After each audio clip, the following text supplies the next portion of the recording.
琉球群岛由161个岛屿组成，其中冲绳岛是琉球群岛中最大的岛屿。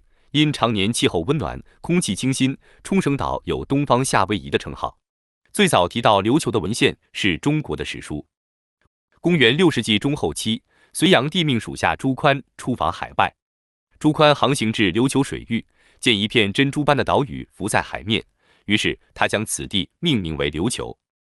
琉球意思是该群岛漂浮于大海之上，有如囚笼。唐朝编纂隋书时，因囚意为小龙，而龙又是皇帝的象征，为了避讳，唐朝人将该地更名为琉球。到了公元1372年，朱元璋觉得琉球二字不够雅观，于是将其改为同音的琉球二字，其含义是宛如发光的美玉。中国人发现琉球群岛的时代，正是琉球传说中的第一个王朝时期。古琉球国史书中山事件称，天孙王朝的建立者天孙氏是神的后代。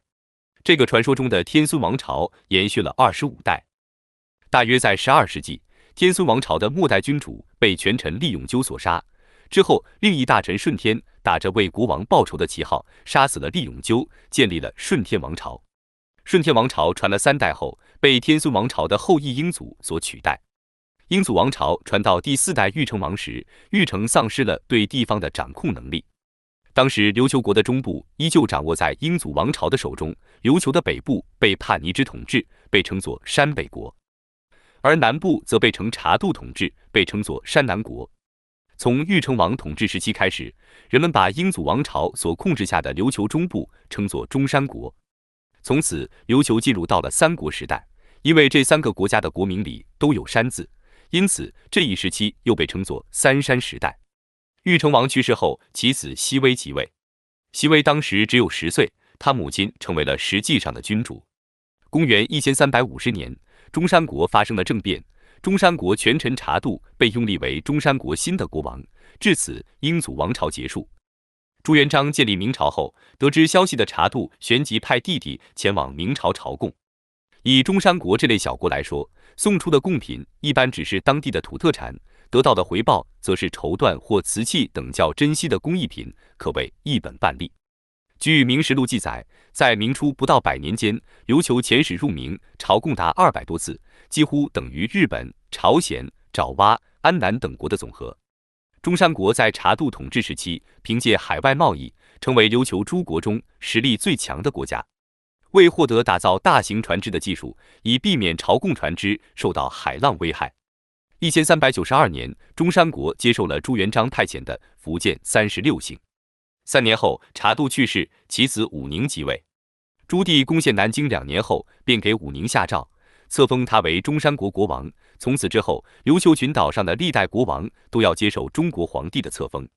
就在武宁接受大明册封的第2年，中山国的贵族八智发动了政变，八智的父亲随后被拥立为中山国新任国王。到1429年，八智采取先北后南的策略，结束了琉球分裂的局面。在山南国灭亡的第2年，八智派人向明朝说明了琉球3国已经统一于中山的情况。此时，当政的明宣宗承认了八智统一的事实，并且下诏赐八智姓上，从此上姓成了琉球的国姓。在统一琉球后10年，八智去世。八智在位期间，他的几个儿子都握有兵权，虽然最终是由八智次子即位，但八智的第6子上金福和幼子上太久凭借着手中的军队，先后坐上了国王宝座。到上太久第3子上德即位后，琉球王国虽征服了周边岛屿，却耗尽了国力。公元1469年，上德在内乱中去世。原本上德有一独子可以继承王位，但大臣和百姓对上德的积怨已久，在杀了上德的独子后，上太久的托孤大臣金丸获得了王位。金丸知道自己的位置来路不正，于是在即位后不久，金丸便改名为元，并且加上了上氏王朝的国姓。他随后向明朝谎称自己是上德的儿子。此后，明朝依照惯例册封上元为新任琉球国王。上元当政后，为了区分司少八智父子建立的上氏王朝，后世史学家把司少八智父子的上氏王朝称作第1上氏王朝，上元的上氏王朝称作第2上氏王朝。第2上氏王朝时期，琉球继续与明朝保持紧密的宗藩关系，凭借在朝贡贸易中的收益，琉球王国开启了对外扩张进程。到16世纪初，尚氏王朝将统治范围从冲绳诸岛扩展到整个琉球群岛。在这一时期，琉球可以说是东亚地区最为重要的贸易中心。除中国外，日本是与琉球交往最密切的国家。8世纪末成书的日本书记中记录了双方最早的官方交往。虽然琉球王国凭借着贸易赚取了大量的财富，但国小人少的弊端使得它在东亚世界中依旧是一个弱国。11世纪，日本武士阶层崛起，琉球先后与镰仓、室町2个日本武家政权保持联系。1467年，日本爆发英人之乱，日本列岛随即陷入长达100余年的战国时代，琉球由此减少了与日本的联系。16世纪末，丰臣秀吉完成统一日本后，于1592年对朝鲜半岛发动了战争。因先前日本大内侍和细川氏的使者在中国宁波为朝贡权发生争斗，1468年明宪宗一气之下将日本踢出了朝贡体系。日本侵略朝鲜并与明朝开战，这使得明朝对日本的怨恨程度加深，也让日本更加不可能回到由明朝主导的朝贡体系中。于是，日本打起了琉球的主意。德川家康重新统一日本后，希望以琉球王国为中介，重启因战争和海盗而中断的中日贸易。之前与琉球有摩擦的日本九州萨摩藩，便借为德川家康出头之名，兵临首里城下。在德川幕府的体制内，统治地方的诸侯大名按照信任程度分为亲藩、普代、外样3种。与琉球隔海相望的萨摩藩就是得不到德川将军信任的外样大名。1600年，日本在美浓国关原地区爆发了战国时期规模最大的战役。在关原之战后，日本萨摩藩出现了财政紧张，为了向江户幕府邀功请赏，他们动了兼并琉球国的心思。萨摩藩在德川幕府的支持下，派遣大将华山久高率领3000精兵向琉球发动突然袭击。虽然琉球军队在数量上占据优势，但由于当时的琉球国王上凝中了萨摩藩的计谋，将大部分的军队都派去驻守那霸港，导致都城出现了防守空虚。很快，萨摩藩的军队就包围了首里城。虽然首里城的琉球士兵拼死抵抗，但琉球国王上宁还是被萨摩军俘获。上宁在日本期间被逼着签订了丧权辱国的整15条。根据这个条约，琉球将萨摩藩认作是宗主国，琉球的王位继承以及官员任命等事务都必须要上报萨摩藩。虽然琉球曾向明朝求援，但深陷万历3大征的明朝此时已无暇东顾。此时，琉球王国实际上变成了萨摩藩的附庸。日本为了假借琉球之名与中国进行朝贡贸易，极力隐瞒自己对琉球的控制。已近王朝尾声的明朝此时已无力顾及。此后，大量日本货物以琉球贡品的名义运抵中国，被誉为近代琉球学之父的巧波普县将琉球比作日本的鸬鹚，辛苦捕捉的鱼全被日本拿走。1646年，清军攻入福建，灭南明隆武政权。此时，由琉球世子上贤派遣来庆贺唐王称帝的琉球使臣，见明朝大势已去，随清军入北京投诚。由于战乱和王朝更替，上贤成为琉球唯一一位已向中国请封而未完成受封手续的世子。康熙元年即公元1662年，因郑成功病故，南明余部逃往缅甸，清政府解除了后顾之忧，于是册封琉球世子上制之事被重新提起。从此，琉球开始改用清朝年号，向清朝纳贡。此后100余年间，琉球成为唯一一个使团所有货物都不需交税的藩属国。每当清朝册封特使到达琉球时，日本人总会不厌其烦地收缴琉球市面流通的日本铜钱，琉球港口的日本武士也会临时撤离，尽可能抹除一切日本痕迹。日本还编定了一套条款官话，让琉球人背诵，以应对清朝使臣的各种提问。1853年5月，美国海军准将佩里的舰队到达琉球。佩里在神奈川条约的签订过程中，要求日本开放琉球的那霸港口。日方对佩里表示，琉球是主权国家，日本无权决定。当年7月，琉球王国政府与佩里签订了开放那霸港口条约。此后，法国与荷兰以武力胁迫方式达到了同样目的。1871年，萨摩藩向日本政府提交了与琉球关系的调查报告，报告中对与琉球关系的陈述有许多不实之词，但后来却成为日本强行占有琉球的依据。1年后，大藏大辅的井上新向明治政府建议，采取措施变琉球王国为日本所属。与此同时，在日本政府指示下，鹿儿岛县参事大山纲良派遣县吏，携带其信件劝琉球国王遣使到东京庆贺明治新政权。当时，琉球的贺表上写的本是琉球国王上台，日本外务省擅自去其国号。日本政府更借琉球使者不明真相之际，突然宣布册封琉球国王为藩王。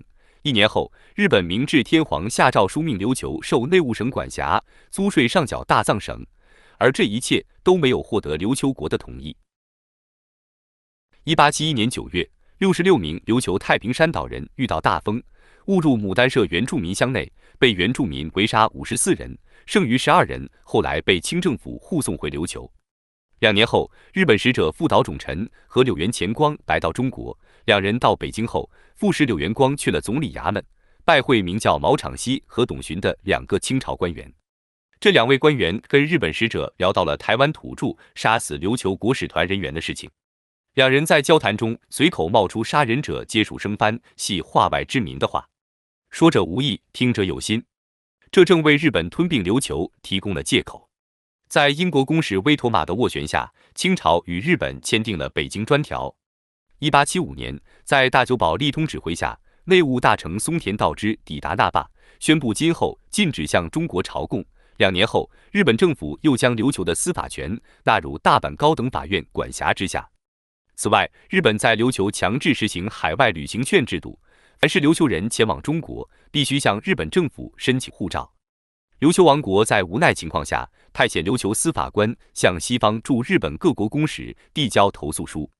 日本为避免琉球问题国际化，加快了吞并琉球的步伐。1879年4月4日，日本宣布琉球改为冲绳县。同年5月27日，尚泰王抱病前往东京，琉球王国至此终结。此后，大量琉球人流亡中国，他们以福州、北京、天津为据点，向清朝重臣李鸿章、左宗棠等递交请愿书，要求清朝就琉球问题向日本交涉。1879年6月，美国前总统尤里西斯·格兰特在天津会晤清朝代表李鸿章，李鸿章请他就琉球问题进行调停，格兰特慷慨答应。清朝提出琉球王国可一分为3，北部属日本，南部归清朝，中部恢复琉球王国。日本则主张琉球群岛的北部和中部岛屿属日本管理，琉球群岛的南部诸岛则归清政府管辖。作为交换条件，日本提出中国应修改2国通商条约，允许日本享有最惠国待遇。清朝内部就此产生激烈争论，反对派认为此举将给俄法等国提供口实，为其占据朝鲜、越南等清朝藩属国提供依据。中日2国始终未签署条约。1895年，积蓄多年的日本在甲午战争中击败清朝，割占台湾及澎湖列岛，琉球案自此不再被提及。为了巩固在琉球的统治，日本实行旧惯温存政策，即沿用琉球法律，削弱琉球人的反抗意识。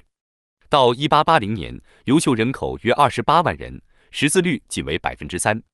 至1907年，琉球全境小学达到上百所，识字率提升至97%。变化的背后却是日语的强势进入。如果学生说出琉球语，就要被迫带着写有侮辱字眼的方言牌，接受老师无情的指责。1898年后，日本兵役法在琉球实施，大量琉球人成为日本侵略扩张的炮灰。为了弥补日本的糖业缺口，大批琉球农民被束缚在土地上。为了防止琉球人借机反抗，日本直到1912年才给予琉球民众选举权。琉球还遭受着沉重的税收剥削。以1924年为例，琉球当年上缴税收是人口、面积规模近似的鸟取县的2.4倍。随着二战的爆发，琉球更是被深度与日本绑定。1945年4月，实行蛙跳战术的美军对琉球群岛发动了进攻。日军为了强化居民的反抗意志，在战役开始前就对冲绳居民进行了充分的极端思想宣传。为了不让当地人协助美军行动，日军将当时极度短缺的手榴弹分发给当地居民，鼓动他们自杀。在日军胁迫下，有10万琉球人死于非命。随着日军节节败退，日军战败的命运已经注定。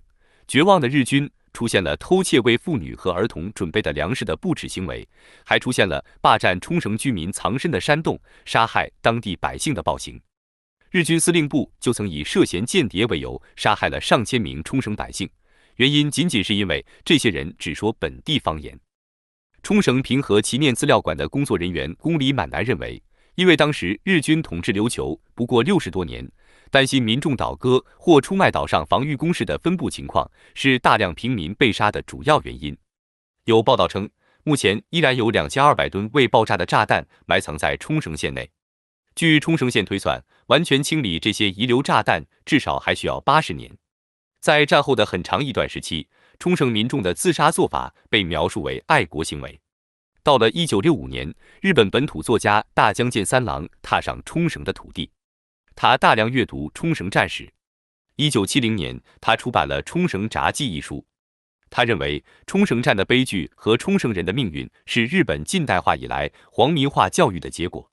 自冲绳战役以来，美国永久性基地的存在导致不甘家园被侵占的冲绳人开启了漫长的反抗运动。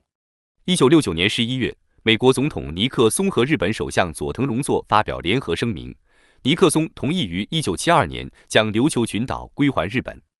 此举挫败了当时兴起的琉球独立运动。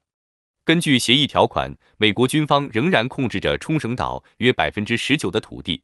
时至今日，冲绳已占日本0.6%的面积，承载了驻日美军兵员总数的70.4%。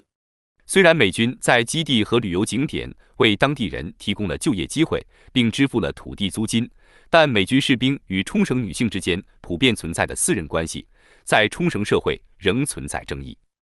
冷战结束后，冲绳的美国驻军在当地逐渐引起民众越来越大的反感。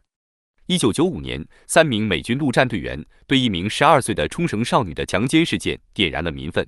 次年，美日宣布会将普天间基地搬迁到冲绳北部的名护市沿岸。虽然该地区人口较为稀疏，但同时是多种濒危物种的栖息地，80%名护市居民在公投中反对该搬迁计划。然而，当时的市长仍通过了搬迁计划，并在通过后火速辞职，搬去了东京。美军军机坠毁的意外与美军士兵醉酒闹事，以致强奸当地女性和杀人的事件，固然令冲绳人担心人身和财产安全。